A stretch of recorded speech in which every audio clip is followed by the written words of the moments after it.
గుడ్లగూబ అనేది పెద్ద కళ్ళుతో ఉండే రాత్రిపూట పక్షి. ఇవి రాత్రిపూట బయటకు వచ్చి ఎలుకలను మరియు పక్షులను వేటాడి తింటాయి.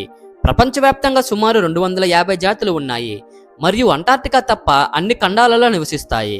ఇవి పర్యావరణానికి ముఖ్యమైనవని మరియు రైతులకు స్నేహితులుగా పరిగణించబడతాయి, ఎందుకంటే ఇవి ఎలుకలను తినడం ద్వారా పంటలకు మేలును చేస్తాయి. గుడ్లగూబల జీవితకాలం 20 నుంచి 60 సంవత్సరాలు జీవిస్తాయి. గుడ్లగూబలకు పెద్ద కళ్ళు ఉన్నా కానీ వాటిని కదిలించలేవు. మెడను మాత్రం 270 డిగ్రీల వరకు తిప్పగలవు. ఒక గుడ్లగూబ తన జీవితకాలంలో 11,000 ఎలుకలను తింటుంది. ఈ గుడ్లగూబలు మనిషికి ఎప్పుడూ హాని చేయలేవు, అసలు చెయ్యవు కూడా. అయినా ఆ జీవుల్ని మనం అసహించుకుంటాము. వాటిని చూస్తేనే అశుభంగా భావిస్తాము. మన సమీపంలో వాటిని ఉనికిని కూడా తట్టుకోలేము. కొంతమంది గుడ్లగూబను పూజిస్తారు కూడా, ఎందుకంటే లక్ష్మీదేవి అమ్మవారి వాహనం గుడ్లగూబ కాబట్టి. ఇలాంటి ఇంట్రెస్టింగ్ ఫ్యాక్ట్స్ కోసం మన ఛానల్ని సబ్స్క్రైబ్ చేసుకోండి. వీడియో నచ్చినట్లయితే లైక్, కామెంట్, షేర్ చేయండి.